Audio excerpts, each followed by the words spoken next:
BCom part first के सांख्यिकी के विद्यार्थियों, बिजनेस स्टैटिस्टिक्स में आप लोग अब क्लासिफिकेशन और टेबुलेशन वाले चैप्टर में अपन वर्गीकृत श्रेणी या अखंडी श्रेणी पढ़ रहे हैं। कल आप लोगों ने उसमें लेस देन के आधार पर संचयी आवर्तियाँ किस तरह से बना सकते हैं ये अपन ने देखा। वर्ग होंगे, वर्गों के सामने फ्रीक्वेंसी होगी और उनसे अगर श्रेणी को लेस देन के आधार पर बनाना हो, लेस देन के आधार पर संचयी आवर्तियाँ तैयार करनी हो, तो अपन ने कल एक प्रश्न के द्वारा उसको किया था।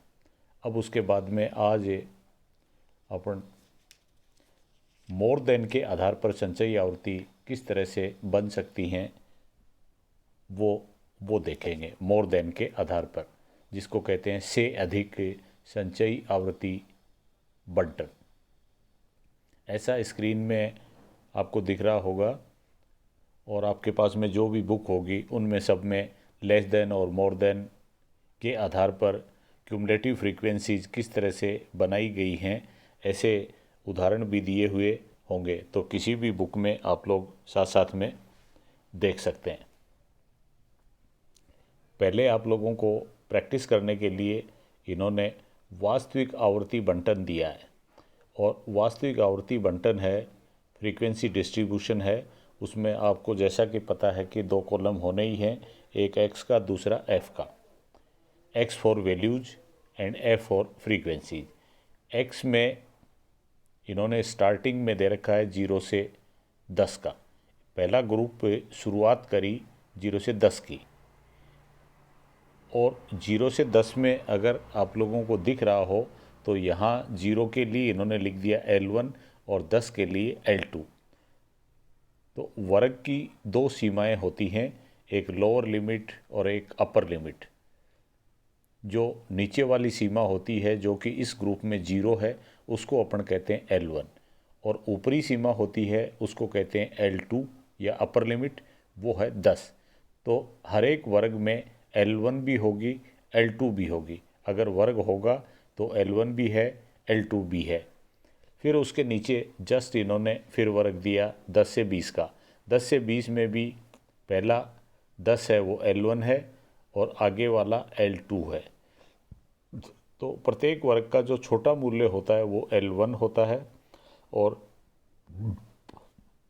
जो बड़ा मूल्य होता है वो L2 होता है। तो दूसरा वर्ग इन्होंने बना दिया 10 से 20 का, फिर 20 से 30 का, 30 से 40 का, और 40 से 50 का। 40 से 50 वाले में भी अगर आपको कोई ये कहे कि इसमें L1 और L2 बताएं, तो L1 तो है 40 और L2 है 50। और फिर इनके आगे इनकी F दे रखी है, फ्रीक्वेंसी दे रखी है, जो 40 से शुरू होती है, 40, 30, 50, 20 और 10। फिर उसके बाद में अपने को ये जो सामान्य वर्ग दे रखे हैं, इनकी आवर्तियां दे रखी हैं। इनके आधार पर अगर कोई ये कहे कि आप इससे एक मोर देन के आधार पर संचयी आवर्ती बंटन बनाएं। कल बनाया था अपन ने लेस देन के आधार पर। लेस देन के आधार पर बनाया तो अपन ने पहला वर्ग जो था उसकी L2 काम में ली थी, और उस L2 से पहले अपन ने लिख दिया था लेस देन। जब मोर देन के आधार पर संचयी आवर्ती बनाएंगे तो L1 काम में लेंगे, और यहाँ पर L1 शुरू होती है 0 से। तो L1 के आधार पर 0 को शुरू करके अगर बनाएं मोर देन यूज़ करते हुए, तो सबसे पहले अपन लिखेंगे मोर देन 0, 0 से ज़्यादा। फिर उसके बाद में लिखेंगे 10 से ज़्यादा। यहाँ केवल आपको हर वर्ग की L1 से पहले मोर देन लिख देना है। जैसे L1 0 थी, इसके पहले लिख दिया अपन ने मोर देन 0। अब की बार L1 10 आ रही है तो इससे पहले अपन लिख देंगे मोर देन 10। फिर अगली बार L1 आ रही है 20, उसके लिए लिख देंगे मोर देन 20, फिर more than 30 and more than 40। इस तरह से आपने लिख दिया मोर देन। अब जो आवृत्तियां आएंगी वो अब वर्ग की नहीं होंगी, जो लिखा हुआ है मोर देन उसकी आवृत्ति होंगी। मोर देन जीरो, मोर देन जीरो का मतलब ये है कि ये श्रेणी जीरो से ही शुरू हो रही है, 0 से 10 से शुरू हो रही है और लास्ट में जाके ख़त्म हो रही है 40 से 50 पर।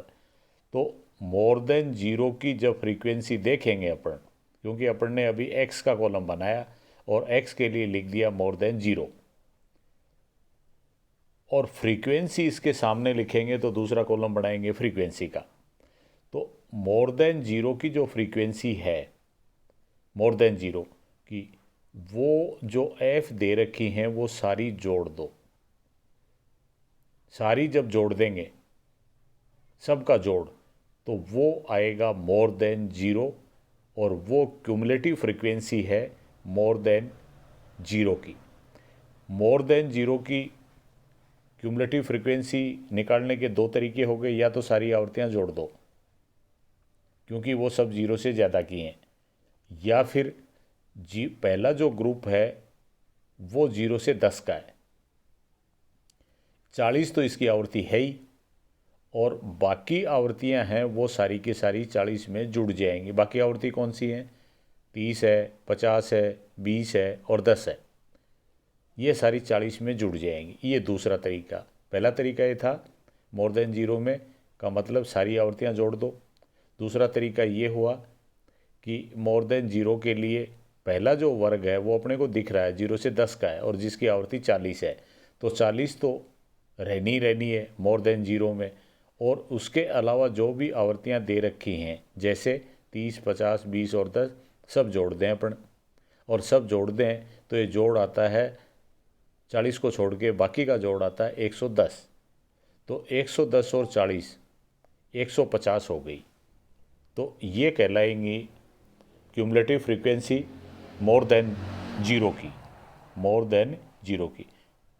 फिर दूसरा ग्रुप लेते हैं अपन जो 10 से 20 का है और जिसको अपन ने लिख दिया more than 10। More than 10, more than 10 में 10 से 20 वाली से लेके आगे तक सारी शामिल हैं। 10 से 20 की तो 30 है ही, और आगे वाली सारी शामिल है मोर देन 10 में, क्योंकि वो सारी 10 से ज़्यादा की हैं।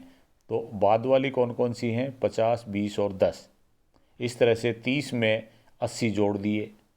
फिर मोर देन 20, तो मोर देन 20 का मतलब ये वर्ग है 20 से 30 का और इसकी आवृत्ति है 50, तो 50 तो इसकी है ही 20 से 30 की। अपन देख रहे हैं मोर देन 20, तो मोर देन 20, 20 से ज़्यादा, 20 से 30 का वर्ग दे रखा है जिसकी फ्रीक्वेंसी है 50, लेकिन ज़्यादा वाली सारी जोड़नी है, तो 50 तो ये जुड़ जाएंगी और नीचे वाली 20 और 10 और जुड़ जाएंगे, 30, 50 प्लस 30 हो जाएगी बराबर 80 हो जाएगी।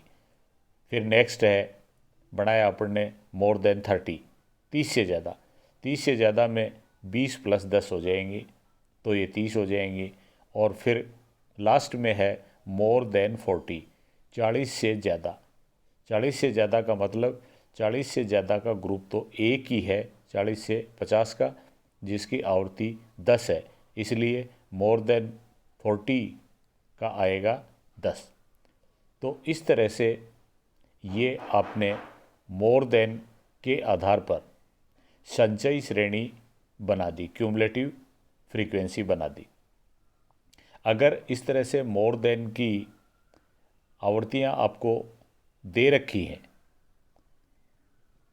मोर देन का कॉलम दे के फिर आवृत्तियां दे रखी हैं, और ये आपको ये कह दें कि इनसे वर्गों वाली श्रेणी बनाइए या ग्रुप वाली श्रेणी बनाइए, मैं आपको ये कह रहा हूँ कि अगर ये दिया हुआ हो मोर than zero, more than 10, more than 20, more than 30 and more than 40, एक कॉलम ये दिया हुआ और दूसरा दिया हुआ इनकी क्यूमुलेटिव फ्रीक्वेंसी, और क्यूमुलेटिव फ्रीक्वेंसी इस तरह से दी हुई हों 150, 110, 80, 30 और 10 मान लो ऐसे दे रखी हैं। और फिर ये कह दें अपने को कि आप वर्गांतर वाली ग्रुप वाली श्रेणी बनाओ। ग्रुप वाली श्रेणी का मतलब ऐसी श्रेणी बनाओ जिसमें वर्ग हों, और वर्ग अपने को पता है पहला होगा 0 से 10 का, 0 से 10 का, क्योंकि सब में 10-10 का अंतर आ रहा है। मोर देन 0, फिर more than 10, more than 20, more than 30, more than 40, तो वर्गों में अंतर सब में आएगा 10 का। और मोर देन 0 का पहला वर्ग बनेगा 0 से 10 का, दूसरा बन जाएगा 10 से 20 का, 20 से 30 का, 30 से 40 का, और 40 से 50 का। तो इस तरह से ये वर्ग बन जाएंगे। और वर्ग जब बन जाएंगे तो फिर इनकी आवृत्तियाँ संचयी आवृत्तियों के आधार पर आप इनकी सामान्य आवृत्ति ज्ञात कर सकते हैं। ज्ञात करने के लिए जैसे मैंने ये कहा कि केवल ये मोर देन और क्यूमुलेटिव फ्रीक्वेंसी दी हुई होती और अपने को वर्ग बनाने होते और फ्रीक्वेंसी ज्ञात करनी होती, तो वर्ग तो अपन बना लेते 0 से 10, 10 से 20, 20 से 30, 30 से 40 और 40 से 50, लेकिन फ्रीक्वेंसी कैसे ज्ञात करते? क्यूमुलेटिव फ्रीक्वेंसी से सामान्य फ्रीक्वेंसी ज्ञात करते अपन, और वो ज्ञात करने का तरीका होता 150 में से आप घटा दो 110, क्योंकि सबसे पहले संचयी आवृत्ति है 150 और फिर उसके बाद में संचयी आवृत्ति है 110, तो 150 में से 110 घटा दिए। अगली बार 110 में से 80 घटा दो, और फिर अगली बार 80 में से 30 घटा दो, और फिर नेक्स्ट टाइम 30 में से 10 घटा दो, तो 20 आ गई, और फिर लास्ट में 10 बच जाएगी। इस तरह से ये सामान्य आवृत्तियाँ बन जाएंगी। संचयी आवृत्ति भी बना ली और सामान्य आवृत्ति भी बना ली।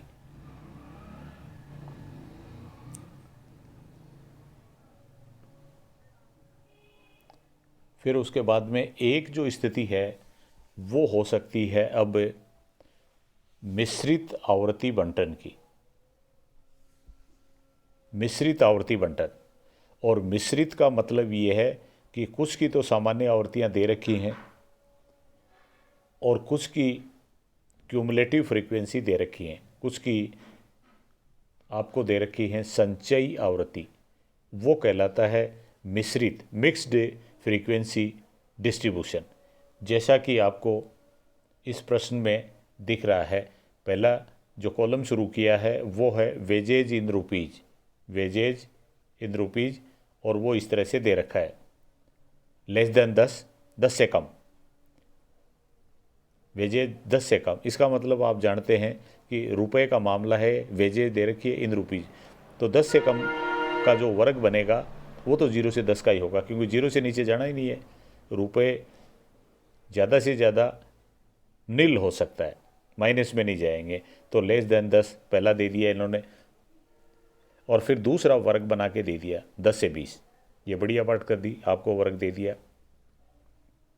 और फिर उसके बाद में आपको अब की बार दे दिया 0 से 30, 0 से 30, और उसके सामने इनकी सबकी आवृत्तियाँ दे रखी हैं। कुछ की सामान्य आवृत्ति हैं, कुछ की संचयी आवृत्ति हैं। तो अपने को 10 से 20 दिया, फिर 0 से 30 दे दिया, फिर 0 से 40 दे दिया, 0 से 40, और फिर 40 से 50 दे दिया, और 40 से 60 दे दिया, और 0 से 70 दे दिया। ये कॉलम है वेजेज का। और दूसरा कॉलम है नंबर ऑफ वर्कर्स का।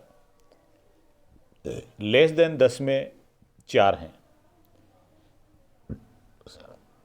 लेस देन 10 की फ्रीक्वेंसी है वो 4 है, और अपन जानते हैं पहला वर्ग बनेगा 0 से 10 का और उसकी फ्रीक्वेंसी आएगी 4। लेकिन अब आगे सतर्कता से चलना पड़ेगा अपने को, क्योंकि 4 के बाद में फ्रीक्वेंसी दे रखी है 6, और ये जो 6 फ्रीक्वेंसी है वो है 10 से 20 की। हर एक वर्ग में 10-10 का अंतर आ रहा है, तो ये वर्गांतर वाली श्रेणी बनेगी 10 के अंतर की। पहला 0 से 10 का कॉलम बन गया, दूसरा 10 से 20 का, तो 10 से 20 की भी सामान्य आवृत्ति दे रखी है 6, तो इसमें भी आपको कोई दिक्कत की बात नहीं है। 10 से 20 तक का वर्ग हो गया। अगला वर्ग होना चाहिए था 20 से 30 का। अगला वर्ग अब 10-10 के अंतर से होना चाहिए था 20 से 30 का। तो बढ़ाएंगे अपन 20 से 30 का ही, 20 से 30। लेकिन 20 से 30 की फिर आपको आवृत्ति देखनी पड़ेगी। 20 से 30 की आवृत्ति इन्होंने तो यहाँ आवृत्ति जो दी है वो 0 से लेके 30 तक की दे दी। 0 से लेके 30 तक की सारी दे दी 20। इसका मतलब इस 20 में 0 से 10 और 10 से 20 ये दोनों की शामिल हैं, और अपने को चाहिए केवल 20 से 30 की। तो जो दोनों शामिल हैं वो घटा देंगे, किस में से? 20 में से। क्यों घटा देंगे? क्योंकि 0 से 30 की इन्होंने आवृत्ति, जो कि संचयी आवृत्ति है, इसमें जुड़ी हुई आवृत्तियाँ हैं। संचयी आवृत्ति का मतलब कुछ और आवृत्तियाँ जुड़ी हुई हैं। 0 से 30 की आवृत्ति दे रखी हैं 20, और अपने को पता है 0 से 30 में 2 वर्ग और भी हैं, 0 से 10 का भी है, 10 से 20 का भी है। 0 से 10 की आवृत्ति 4 है, 10 से 20 की 6, 6 4 10 और शामिल है उसमें। तो 20 में से 10 घटा दो तो 10 बचेंगी। ये 10 आवृत्ति आएगी 20 से 30 की, 20 से 30 की 10 आ जाएगी। ये तीसरा वर्ग बन गया। अब उसके बाद में चौथा वर्ग आ रहा है। चौथा अब की बार इन्होंने दे दिया 0 से लेके 40 तक का, 0 से लेके 40 तक का, और जबकि अपने को चाहिए केवल 30 से 40। अपने को चाहिए केवल वर्ग 30 से 40 का, और 30 से 40 की आवृत्ति अपने को देखनी पड़ेगी। इन्होंने तो 0 से लेके 40 तक की आवृत्ति 40 दे दी। तो इसका तरीका ये है कि ये जो वर्ग है 30 से 40, इससे पहले की सारी आवृत्तियाँ इसमें से घटा दें, और वो आवृत्ति यहाँ दे रखी है कि 0 से 30 की आवृत्ति है 20, 0 से 30 की है 20, और 0 से 40 की दे दी इन्होंने 40। तो वो 20 इस 40 में से घटा देंगे तो बचेगी 20। वो 20 किसकी आई फिर? वो 20 आई है 30 से 40 की, 30 से 40 की निकल गई। और फिर अगला वर्ग है 40 से 50, जिसकी आवृत्ति 15 दे रखी है। इसमें कोई दिक्कत नहीं है, ये संचय नहीं है, क्योंकि नियमानुसार ये वर्ग आना ही चाहिए था 40 से 50 का, और आवृत्ति भी दे रखी है 40 से 50 की 15, तो इसलिए ये क्लियर है। अब उसके बाद में 40 के 50 का वर्ग के बाद में वर्ग आना चाहिए 50 से 60, लेकिन इन्होंने दे दिया 40 से 60, और उसकी आवृत्ति दे दी 27। 40 से 60 की, 40 से 60 की आवृत्ति है 27। इसका मतलब ये है कि इस 27 में 40 से 50 वाली 15 भी शामिल है, 15 भी शामिल है। तो अपना ये असल में वर्ग है 50 से 60 का, 50 से 60 का, 50 से 60 का अब वर्ग के लिए इसी की आवृत्ति चाहिए अपने को। तो इसके लिए 40 से 50 वाली जो आवृत्ति इसमें शामिल है 15, वो घटा देंगे। तो 27 में से 15 घटाते 12 बच गई, और वो 12 आई 50 से 60 की, तो 50 से 60 भी आ गया। और फिर उसके बाद में इन्होंने दे दिया 0 से 70, 0 से 70, और 0 से लेके 70 की आवृत्ति दे दी 100। अपने को पता है कि लास्ट का वर्ग है 60 से 70 का, 60 से 70 का। तो अब ये लास्ट का जो वर्ग अपन ने बनाया 60 से 70 का, इसकी आवृत्ति लिखनी है अपने को। तो इसकी आवृत्ति लिखने के लिए ऊपर वाली सारी आवृत्तियाँ जो अपन ने सामान्य आवृत्ति निकाली हैं वो 100 में से आप घटा दो। 100 में से वो सारी आवृत्तियाँ घटा दो। 100 में से वो सारी आवृत्तियाँ घटा देंगे तो इसकी बचेंगी फिर 33 बचेंगी। ऊपर की जो आवृत्तियाँ हैं उनका जोड़ आ रहा है 67। ऊपर की आवृत्ति का मतलब 50 से 60 का जो वर्ग है वहाँ तक की आवृत्तियाँ जो अपन ने निकाली हैं एफ, उनका जोड़ आ रहा है 67।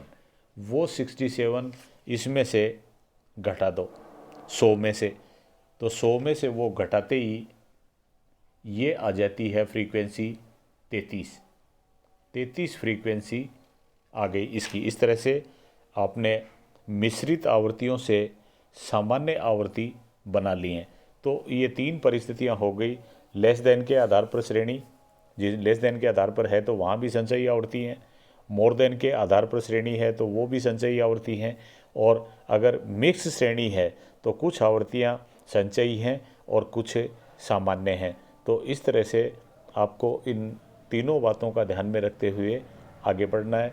कैसे लेस देन की श्रेणी से सामान्य आवृत्तियाँ बनाएंगे, कैसे मोर देन की श्रेणी से सामान्य आवृत्तियाँ बनाएंगे, कैसे अगर मिक्स श्रेणी दे रखी है तो उससे कुछ वर्गों की सामान्य आवृत्तियाँ बनाएंगे। ये काम आप लोगों को अब आज कर लेना है और उसके बाद में फिर अपन आगे चलेंगे।